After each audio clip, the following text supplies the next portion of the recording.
그 사장님들 중에는 굉장히 학구열이 높은 걸로 제가 개인적으로 이해를 하고 있습니다.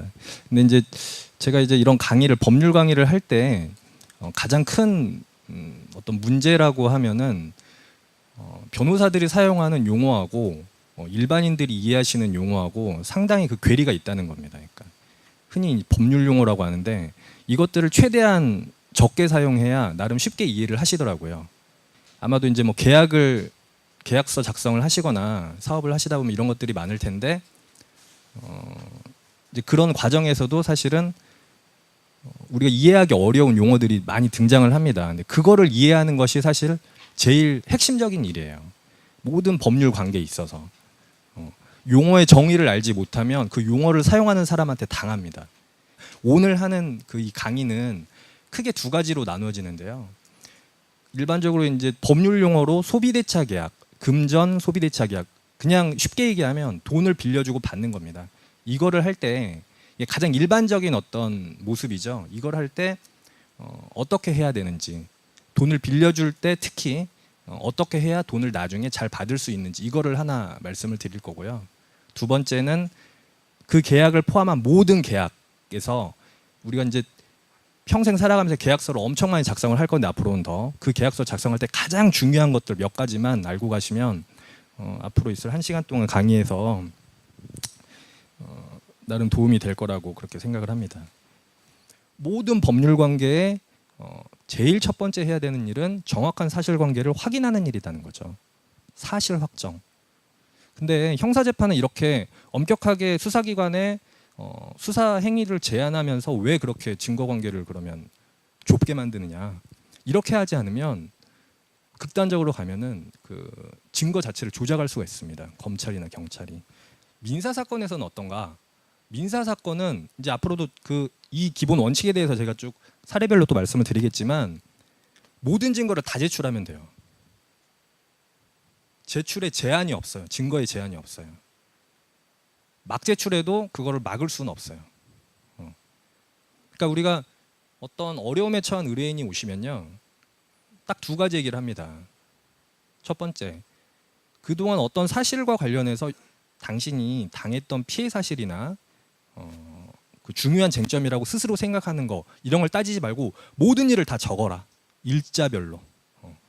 그 정리하지 않으면 자기도 잘 모르거든요. 거기서 이제 중요한 쟁점을 변호사가 뽑아내는 거죠. 두 번째, 그 핵심 문제의 당사자와 녹음을 해라. 앞으로는 대화를 할 때 무조건 녹음을 해라. 이 두 가지를 보통 얘기를 해요. 왜냐? 민사재판에서는 모든 녹음 사실이 불법이 아니고 그 자체로 증거 능력이 인정이 돼요. 다 제출할 수 있어요. 그리고 그냥 녹음하는 거를 불법이라고 생각하시는 분들이 굉장히 많은데 그렇지 않습니다. 특히 그 증거가 어떤 그 증거가 가장 유리하는가 크게 그냥 간단하게 얘기해서 이게 법률적인 어떤 강의를 하면 이거보다 더 깊이 들어갈 수 있는데요. 사람 증거와 물건 증거가 있을 수 있어요. 사람 증거, 그러니까 증인이죠. 그 다음에 물건 증거, 서증 혹은 어떤 사진을 찍은 것들 뭐 이런 것들을 물건 증거라고 할 수 있겠죠. 물증. 근데 한국에서 민사 판사들은 사람 말을 안 믿습니다. 잘 쉽게 얘기하면 그 사람이 제3자로서 중립적인 어떤 그 지위를 갖고 있다라고 하면은 믿을 수 있는데 보통 증인들은요 저희 실무에서는 미리 다 사전 교육을 시키고 들어갑니다. 그러면 뭐가 제일 중요하느냐? 보통의 경우에 서증, 문서가 중요하다는 거예요. 그 중에서도 처분 문서라고 하는 어떤 법률 행위를 법률적인 일을 할 때 그것을 문서로 적어놓은 것, 그것이 가장 중요하다는 거예요. 그게 우리가 앞으로 보는 금전 소비대차 계약서 뭐 이런 것들이라는 거죠. 그러니까 우리가 계약서 작성하는 것도 중요한데 큰 부동산 계약 같은 거 하잖아요. 그러면 회의록도 작성합니다. 이렇게 녹취도 하고 같이 딴 말 할 수 있을까 봐. 그리고 나중에 좀 얘기를 드리겠지만 모든 계약은 변호사가 참여하면 좋지만 사실은 비용이 비싸게 발생하니까 자기들이 가장 상세하게 잘 쓰는 게 제일 중요해요. 우리 부동산 특약상 그냥 임대차를 하거나 매매 계약 하실 때에도 보통 뭐 잔금 치른 일자 그냥 부동문자로 그러니까 인쇄된 문자로 이렇게 적혀져 있고 특약사항이라고 1, 2, 3, 4 이렇게 그 부동산 중개인이 미리 정해놓은 거 있습니다. 양측 얘기를 듣고, 그렇죠? 뭐 건물에 지금 상가 임대차를 많이 하실 경우에는 건물을 현 상태대로 그냥 인도해도 된다라든지 원상 복구해야 된다라든지, 특약 사항은 원래 정해져 있지는 않지만 양 당사자들이 약속을 정해서 우리끼리만 하는 약속으로 하자라는 내용인데, 그런 내용들이 잘 정해져 있는데 그거를 변호사가 꼭 입히하지 않더라도 협의를 해서 가장 그냥 구체적이고 단순한 문장으로 적으시는 게 가장 좋다는 거예요. 거기서 자기 요구를 적극적으로 얘기를 해야 돼요. 혹시 임차인이시라면 재판을 우리가 왜 하느냐, 도대체 민사재판 앞으로 소비대차 계약 뭐 이렇게 좀 할 건데, 우리가 돈을 대여금을 못 받으면 대여금 반환 청구 소송을 한다고 했죠. 그거 왜 합니까? 사실 돈을 받기 위해서 하는 거죠. 그렇죠? 그 돈을 받기 위해서 재판을 하는 건데, 재판의 최종적인 목적은 그냥 재판에서 이기는 게 아니에요. 그걸 통해서 강제 집행을 하는 거잖아요. 예를 들면 지금 제가 어떤 분한테 1,000만 원을 빌렸습니다. 근데 이 사람에 대해서 어쨌든 그 재판을 이긴다고 해도 100% 이길 수는 있는데 그 변호사들이 하지 말라고 하는 경우들도 있어요. 왜 그런가요? 집행할 재산이 전혀 없는 거예요. 빈털터리. 그런 경우에는 재판이 완전히 무용하죠. 오히려 변호사 비용만 사용하는 거죠.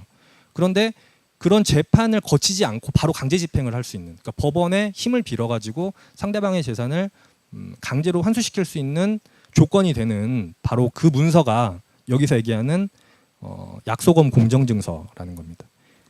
공증을 하게 되면은 재판까지 굳이 가지 않고 그 공증 문서 안에 있는 채권 채무 관계가 바로 인정이 되고, 어떤 문제가 발생했을 때 상대방으로 하여금 강제 집행을 할 수 있는 그런 바로 권한이 생긴다는 것이죠. 그러니까 이거는 돈을 대여해 주는 사람이야말로 가장 경제적인 방법이죠. 그렇지 않습니까? 계약서 쓰고 이렇게 할 필요도 없죠. 여기서 가장 중요한 건 뭐냐면요, 여기 쓰여 있지는 않지만 두 가지만 기억을 하시면 됩니다. 돈을 주고받을 때, 특히 돈을 줄 때에는 현금으로 주시거나 수표로 주시는 건 굉장히 위험한 방법이에요. 무조건 계좌이체를 해야 돼요. 무조건 계좌이체. 계좌이체를 한다. 무조건. 영수증 받았다? 이거 나중에 분쟁 생길 가능성도 굉장히 커요. 영수증 위조했다고 다투거든요. 그렇죠? 계좌이체. 그리고 두 번째, 맨 마지막에 쓰여 있는 차용증 받기. 이걸 다른 말로 하면 약간은 다른데 금전 소비대차 계약서를 작성하는 것이라고 생각하시면 됩니다. 그래서 세부 내용을 잠깐 보면, 일단 이자율 당연히 정해야 되겠죠.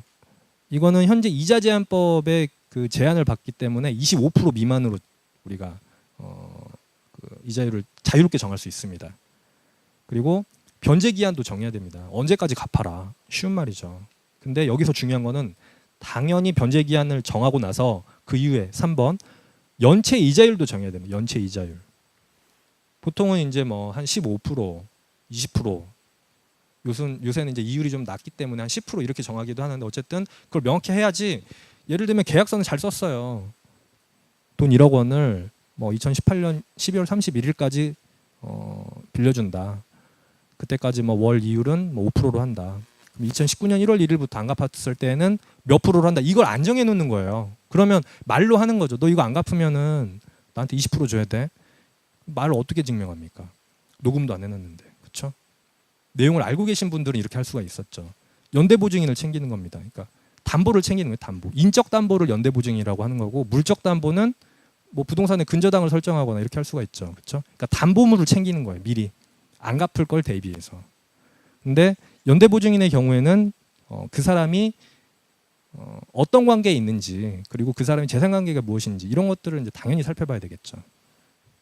그래서 이 차용증을 받을 때 이제 세부적인 내용, 이게 더 중요할 수 있는데 내용 나오진 않지만, 당사자들 사이의 인적 사항을 정확히 기재를 해야 돼요.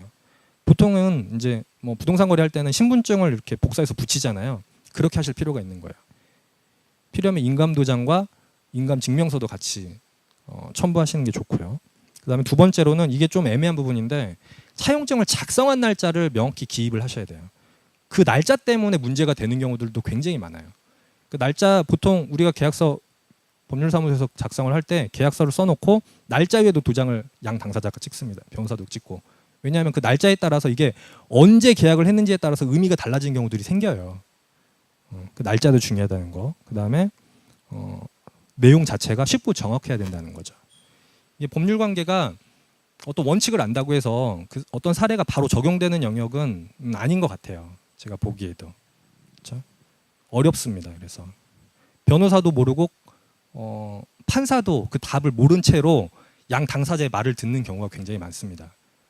그래서 민사재판에 어떤 경구가 있습니다. 민사재판에서 판사 앞에서 뭐 당사자 소송 같은 거 요새 많이 하잖아요. 직접 나홀로 소송 그런 걸 하게 되는데 판사 앞에서 많은 말을 한다고 많은 증거를 낸다고 이게 중요할까요? 그렇지는 않습니다.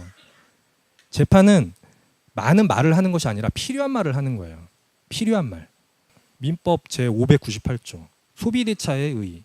소비대차는 당사자 일방이 금전 기타 대체물의 소유권을 상대방에게 이전할 것을 약정하고 상대방은 그와 같은 종류, 품질 및 수량으로 반환할 것을 약정함으로써 그 효력이 생긴다. 어렵죠. 민법에 뭐 전형 계약으로서 그러니까 정해진 계약으로서 13개 정도의 계약이 14개 정도의 계약이 있습니다. 사실은 훨씬 더 많아요.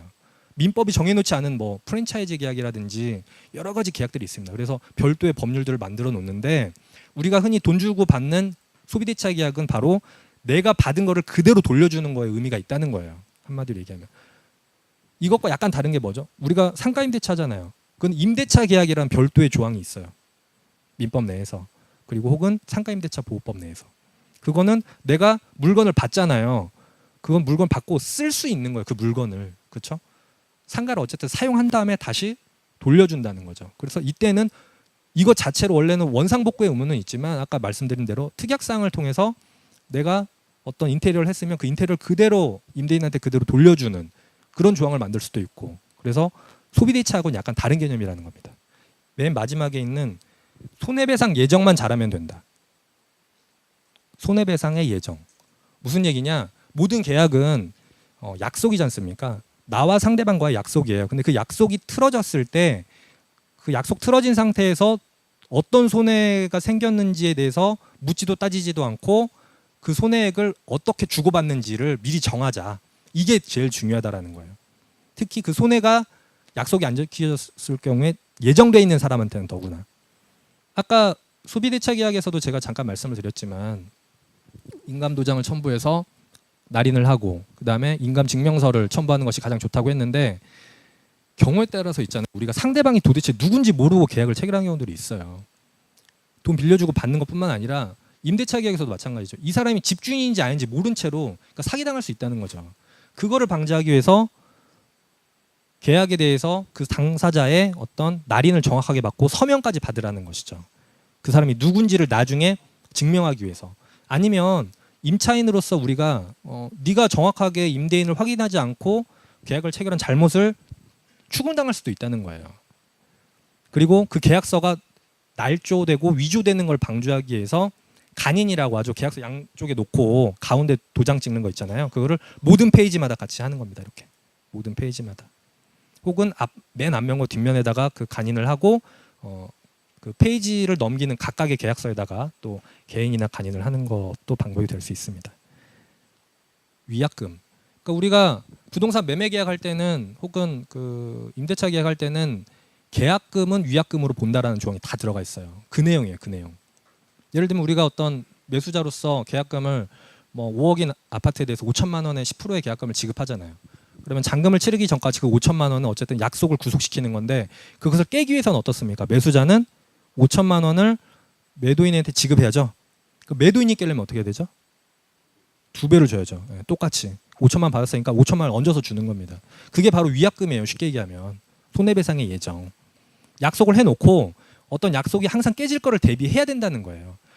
제가 지금까지 크게 3가지 부분의 강의를 말씀드렸어요. 첫 번째는 일반적인 사례와 관련된 법률 문제를 통해서 형사재판과 민사재판의 어떤 차이를 말씀드리면서 증거가 왜 중요한지 그리고 그 분쟁을 예방하는 것으로서의 증거를 어떻게 우리가 미리 마련해야 되는지 이게 1번이었고 사례 3개를 통해서 그다음에 2번째 금전 소비대차 계약을 어떻게 작성을 잘 해야 되는지 계약서를 그 안에서 세부적인 내용을 말씀을 드렸습니다. 그리고 3번째로 간단하게 그 일반적인 계약을 체결할 때 유의할 점 특히 마지막으로 말씀드린 손해배상의 예정 위약금과 같은 거죠. 그리고 특별히 위약벌로서 그 조항을 정할 수도 있다는 점까지 말씀드렸습니다. 네. 오늘 궂은 날씨에도 장시간 이렇게 강의를 들어주셔서 감사합니다. 예, 이 강의 여기까지 하겠습니다.